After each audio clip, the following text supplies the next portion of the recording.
Hello UPSC aspirant, आप सभी का बहुत बहुत स्वागत है। आज हम लोग अपने 5 मिनट सीरीज में टॉपिक नंबर 7 करेंगे। जैसा आप सभी को बताया गया था, कुल मिला के 200 टॉपिक आएंगे। हमारी पूरी कोशिश है कि 15 से 20 क्वेश्चन एग्जाम में आपके मिले। क्या करना है, नोट्स जरूर बनाना है और जितने भी सेशन आएंगे उनको देखना जरूर है। काफ़ी इंपॉर्टेंट हो जाएगा क्योंकि यहाँ पे स्टैटिक प्लस करंट अफेयर दोनों शामिल किया जा रहा है।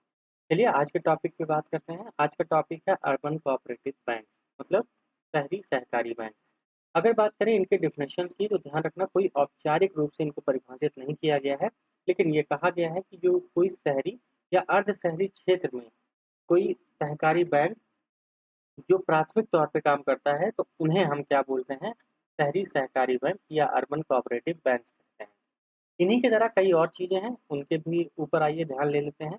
अगर बात करें अर्बन कोऑपरेटिव बैंक मतलब शहरी सहकारी बैंक, उसी के साथ साथ the primary agriculture credit society जिसे हम प्राथमिक कृषि ऋण समितियां कहते हैं, या द रीजनल रूरल बैंक जिसे क्षेत्रीय ग्रामीण बैंक, या स्थानीय क्षेत्र के बैंक जिसे हम लोग कहते हैं लोकल एरिया बैंक। ध्यान रखिएगा, इन सबको अलग अलग बैंकों के रूप में माना जाता है क्योंकि ये स्थानीय क्षेत्रों में काम करते हैं।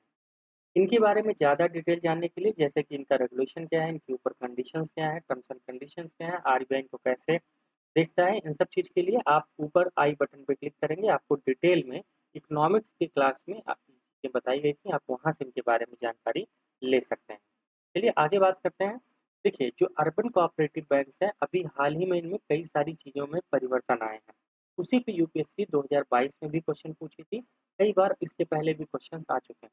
तो हमारे लिए इम्पोर्टेंट हो जाता है ये जानना कि जो ये कोऑपरेटिव बैंक्स हैं, इनमें क्या-क्या चीज़ें बदलाव हो रही हैं। देखिए, ये बैंक छोटे होते हैं, लोकल एरियाज़ में होते हैं, तो यहाँ पे जो लोकल लोग होते हैं, उनका प्रभुत्व ज़्यादा होता है। तो आरबीआई ने कई बार ये देखा है कि इनके एडमिनिस्ट्रेशन मतलब काम करने के तरीके में कई सारी दिक्कतें हैं। उन्हीं को लेके लगातार क्या कर रहा है, आरबीआई इनमें विकास की रणनीति अपना रहा है। उसी के बारे में जानकारी हम लोग क्या करेंगे, जानेंगे कि क्या-क्या चीज़ें आरबीआई ने की हैं। अगर बात करें जनवरी 2020 की, तो यूएसबी के लिए मतलब यूसीबी के लिए, अर्बन कोऑपरेटिव बैंक्स के लिए सुपर एडवाइजरी या आप कह सकते हो सुपरवाइजरी एक्शन टास्क फोर्स का गठन किया गया था। उसमें कुछ परिवर्तन भी किए गए थे, जो क्या करेगी, सुपरवाइज करेगी। किसको सुपरवाइज करेगी?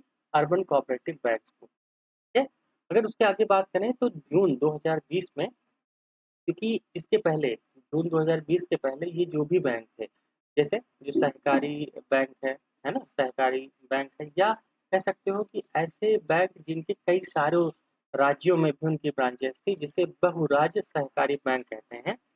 उन सभी का जो निर्देशन है, या आप कह सकते हो एडमिनिस्ट्रेशन है, या आप कह सकते हो तो उनका रेगुलेटर कौन होता था? केंद्र सरकार होती थी। लेकिन 2020 में केंद्र सरकार ने उसको आरबीआई के अंडर में ला दिया। पूरी तरह से आरबीआई उसको कंट्रोल करेगी और आरबीआई ही उसका डायरेक्ट सुपरविजन करेगी। और इसी पे यूपीएससी ने 2022 में क्वेश्चन पूछ लिया था। लेकिन हाल ही में अभी 2021 में एक और आरबीआई ने एक कमेटी अपॉइंट किया था। उस कमेटी ने कहा कि जो अर्बन कोऑपरेटिव बैंक्स हैं उनको 4 टियर के स्ट्रक्चर में तोड़ दिया जाए। तो यही 4 टियर जो हैं आपको बिल्कुल ध्यान में रखना है। कभी भी आपसे एग्ज़ाम में क्वेश्चन पूछा जा सकता है, वो किसी भी एग्ज़ाम में हो पूछा जा सकता है। अगर बात करें टियर 1 की, तो ध्यान रखिएगा, जो भी अर्बन कोऑपरेटिव बैंक्स के पास जो भी डिपॉजिट्स आते हैं, उन्हें डिपॉजिट के आधार पे किया गया है। तो टियर 1 में लगभग, या आप कह सकते हो अप टू 100 करोड़ अगर आपका डिपॉजिट्स है तो आपको टियर 1 में डाला जाएगा। टियर 2 में 100 करोड़ से लेके 1000 करोड़, टियर 3 में 1000 करोड़ से लेकर 10,000 करोड़, वहीं टियर 4 में जो 10,000 करोड़ से ज़्यादा डिपॉजिट्स पा रहे हैं अर्बन कोऑपरेटिव बैंक्स, उनको शामिल किया जाएगा। तो ये एकदम नया है, अभी यूपीएससी ने इस पे क्वेश्चन नहीं पूछा है, 2021 की बात है, 2022 का एग्ज़ाम हुआ ही, जानते ही हैं, उसके आसपास आया था, उतना ज़्यादा नहीं था, लेकिन 2023 में मोस्ट प्रोबेबल क्वेश्चन बन सकता है। तो क्या करना है, इसको रेडी कर लीजिएगा। फिर मिलेंगे अगले सेशन में, तब तक के लिए आप सभी का बहुत-बहुत धन्यवाद।